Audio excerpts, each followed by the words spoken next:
ഇന്നത്തെ വീഡിയോയിലുള്ളത് ചെറുപയർ പരിപ്പ് പായസവും സ്കൂളിലെ കുറച്ച് സെലിബ്രേഷൻസും ആണ്. അപ്പോൾ ഏകദേശം 2 കപ്പിന് കുറച്ച് കുറവ് ചെറുപയർ പരിപ്പാണ് എടുത്തിരിക്കുന്നത്.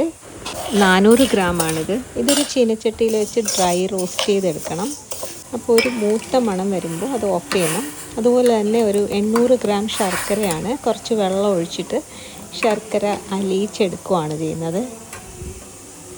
നമ്മൾ ഡ്രൈ റോസ്റ്റ് ചെയ്ത് വെച്ചിരിക്കുന്ന മൂങ് ദാൽ അല്ലെങ്കിൽ ചെറുപയർ പരിപ്പ് നന്നായിട്ട് വെള്ളം ഒഴിച്ച് കഴുകിയ ശേഷം ഒരു 7 ഗ്ലാസ് വെള്ളം വല്ലതും വെച്ചിട്ട് അത് ഒരു കുക്കറിൽ വേവിക്കാൻ വെച്ചിരിക്കുകയാണ്. ഞാനിവിടെ 3 തേങ്ങയാണ് എടുത്തിരിക്കുന്നത്. 3 തേങ്ങയുടെ പാലാണ് ഈ പരിപ്പ് പായസത്തിന് വേണ്ടത്. 1/2 കപ്പ് ചൗവരി ഒന്ന് ഡ്രൈ റോസ്റ്റ് ചെയ്തിട്ട് അത് കുറച്ച് വെള്ളത്തിൽ വേവിച്ചെടുക്കണം.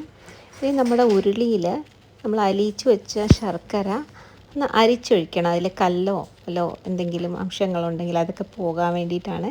എന്നിട്ട് ഇത് കിടന്ന് തിളയ്ക്കും. നമ്മുടെ പരിപ്പ് ജസ്റ്റ് ഒരു വിസിലും പിന്നെ അതിൻ്റെ ആവി പോയി കഴിഞ്ഞ് തുറക്കുമ്പോൾ വെന്തിട്ടുണ്ടാവും.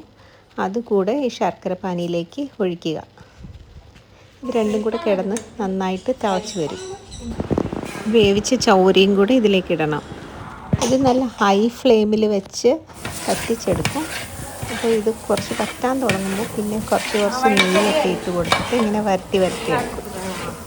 ഇതിന് നടുക്കൂടെ ഒരു വഴി പോലെ വരുമ്പോൾ ശരിയാവും എന്നാണ് അമ്മ പറയുന്നത്. പക്ഷെ ഞങ്ങളൊരു ഇടവഴിയൊക്കെ ഉണ്ടാക്കി. പക്ഷെ അമ്മയ്ക്ക് ഹൈവേ തന്നെ വേണം.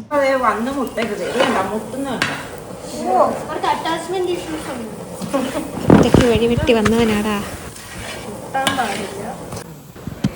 നമ്മൾ ഇളക്കുമ്പോൾ ഇത്ര വലിയ വഴി വന്നെങ്കിൽ മാത്രമേ പായസം സൂപ്പറാവുള്ളതാണ് അമ്മയുടെ എക്സ്പെർട്ട് ഒപ്പീനിയൻ. ഇനി ഇതിലേക്ക് 2ാം പാലും 3ാം പാലും ഒഴിക്കുകയാണ് തേങ്ങയുടെ. സാധാരണ എപ്പോഴും വെറൈറ്റി പായസമാണല്ലോ ഇടാറുള്ളത്. ഇത്തവണ ട്രഡീഷണൽ ആയിട്ടുള്ള പരിപ്പ് പായസം ഇട്ടിട്ടില്ലല്ലോ എന്നോർത്ത് അങ്ങനെ ഇട്ടതാണ്. ഇപ്പോൾ ആ തേങ്ങാപ്പാലൊക്കെ ഒരുവിധം വറ്റിക്കഴിഞ്ഞപ്പോൾ നമ്മൾ കട്ടി തേങ്ങാപ്പാലാണ് ഒഴിക്കുന്നത്. 3 തേങ്ങയുടെ കട്ടി തേങ്ങാപ്പാലുണ്ട്. ഓരോ തേങ്ങയ്ക്കും ഏകദേശം 1 കപ്പെങ്കിലും വെള്ളം ഒഴിച്ചിട്ടാണ് കട്ടി തേങ്ങാപ്പാൽ എടുക്കുന്നത്. ഒരു 8-10 ഏലക്ക നല്ല ഫൈനായിട്ട് പൊടിച്ച് അരിച്ചതാണിത്. അപ്പോൾ അതുകൂടെ ഇട്ട് നന്നായിട്ട് മിക്സ് ചെയ്തെടുക്കുക. പിന്നെ നെയ്യിൽ വറുത്ത കാഷ്യൂ നട്ട്സും പിന്നെ അതുപോലെ തന്നെ നെയ്യിൽ കുറച്ച് തേങ്ങാക്കൊത്ത് മൂപ്പിച്ചതാണിത്. അതൊരുവിധം ബ്രൗൺ കളറാകുമ്പോൾ അതും കൂടെ ആഡ് ചെയ്യുന്നുണ്ട്. ചില ആളുകൾ ചുക്കും ജീരകമൊക്കെ ചേർക്കാറുണ്ട്. ഞങ്ങളതൊന്നും ചേർക്കാറില്ല. ഇത്രയും തന്നെ ചേർക്കുമ്പോൾ തന്നെ അതിൻ്റെ ഒരു നല്ല ടേസ്റ്റി ആയിട്ട് വരും. അപ്പോൾ പരിപ്പ് പായസം റെഡിയായി.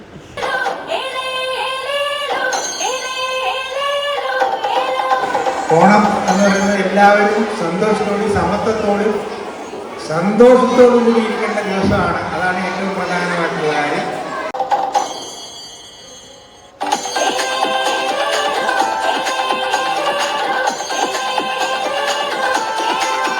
എല്ലാവർക്കും നല്ല സന്തോഷം ഉണ്ടാകട്ടെ എന്ന് ആശംസിച്ചുകൊണ്ട് ഞാൻ വാക്കുകൾ അവസാനിപ്പിക്കുകയാണ്.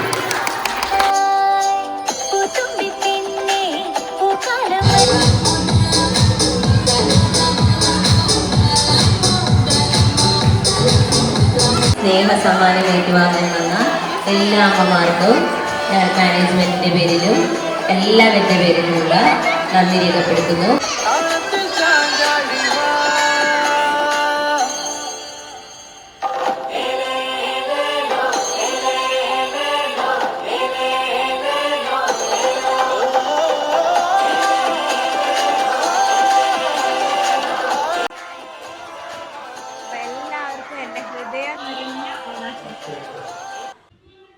അപ്പോൾ എല്ലാവർക്കും ഹാപ്പി ഓണം.